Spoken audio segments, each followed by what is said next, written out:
اللہ اکبر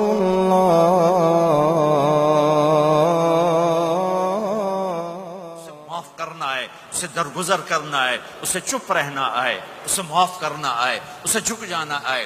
تمہارے یہاں ماں باپ ہیں، اب نوجوان بیٹھے ہو، اگر ماں باپ ساتھ ہیں تو ان کی دعا لے لو، ان کی دعا لے لو، ان کی دعا لے لو۔ ماں کی دعائیں تمہیں نبیوں کے ساتھ کھڑا کر دیں گی، باپ کی دعا تمہیں بڑے بڑے کتب ابدالوں کے ساتھ کھڑا کر دے گی۔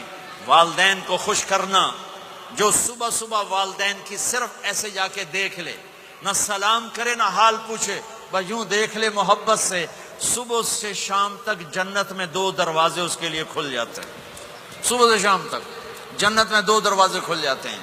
اگر آپ کے ماں باپ یہاں ساتھ ہیں تو اپنی جنت بنا لیں، ان کے مرنے سے پہلے پہلے اپنی جنت بنا لیں، ان کی دعا لے لیں۔ ہمارا ایک نوجوان ذمہ دار تھا، نہ نماز نہ روزہ نہ حج، کچھ بھی نہیں، اور غافل زندگی۔ اب تو ماشاءاللہ بہت بدل گیا ہے۔ کہتا مولانا میری کبھی کوئی دعا رد نہیں ہوئی، حالانکہ سارے عیب تھے، سارے گناہ تھے، دعائیں ساری قبول تھیں۔ میں نے کہا وہ کیسے؟ کہ میں رات کو جا کے اماں کو بھی دباتا، اور اب بہت بڑا ذمہ دار اپنی ماں کو بھی دباتا، اپنے باپ کو بھی، پھر دونوں کے پاؤں یوں اپنے باہوں میں لے کر ان کو چومتا اور ان پہ سر رکھ کے دعا کرتا، میری ہر دعا قبول ہوتی تھی۔ تو اپنے ماں باپ کے قدموں تلے اپنی دعائیں تلاش کرو، خاص طور پر اپنی ماں کے قدموں تلے جنت تلاش کرو۔ میرے نبی نے کہا ماں کے قدموں تلے جنت ہے۔ میرے نبی نے حضرت عمر سے کہا تیرے زمانے میں ایک شخص آئے گا، اویس،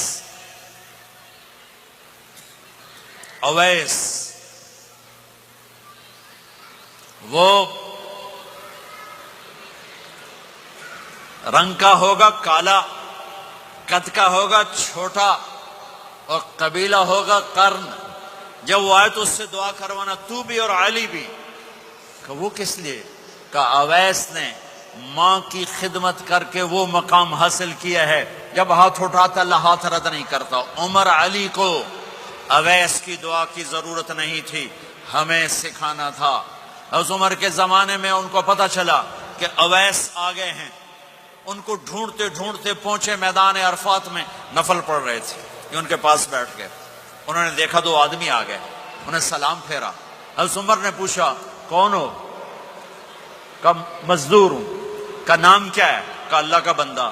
کہ ارے بھائی اپنا نام بتا جو تیری ماں نے رکھا ہے۔ کہ تم کون ہو؟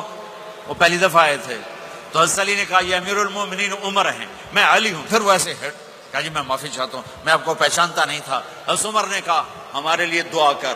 وہ رونے لگے، میں آپ کے لیے دعا کروں گا؟ کہا ہاں تو کر، کہ میرے نبی مجھے کہہ کر گئے تھے عمر عمر عمر، علی علی علی، کہ اویس سے دعا کروانا۔ کیوں؟ کہ ماں کی خدمت کر کے وہ مقام پایا ہے، جب ہاتھ اٹھاتے ہیں ہاتھ واپس خالی نہیں آتے۔ پھر ایک اور حدیث سنو، میرے نبی نے فرمایا جب لوگ جنت کو چلیں گے اور اویس بھی چلیں گے تو اللہ تعالیٰ فرمائیں گے باقی چلے جاؤ، اویس رک جائے۔ تو اویس کرنی کہیں گے یا اللہ مجھے کیوں روکا؟ تو اللہ کہیں گے پیچھے دیکھو، وہ پیچھے دیکھیں گے، جہنم میں لوگ کھڑے ہوں گے، اللہ فرمائیں گے تیری ماں کی خدمت، جہاد نہیں، نماز نہیں، روزہ نہیں، حج نہیں، زکوٰۃ نہیں، علم نہیں، ذکر نہیں، تبلیغ نہیں، تیری ماں کی خدمت۔ آج اس کا صلہ دیتا ہوں۔ یہ دوزخ والے کھڑے ہیں، جدھر جدھر تو اشارہ کرے گا تیری طفیل سب کو جنت میں ڈال دوں گا۔ اویس، اور یہ اویس کے ساتھ بشارت نہیں، جو ماؤں کو راضی کر کے مریں گے ان کے لیے یہی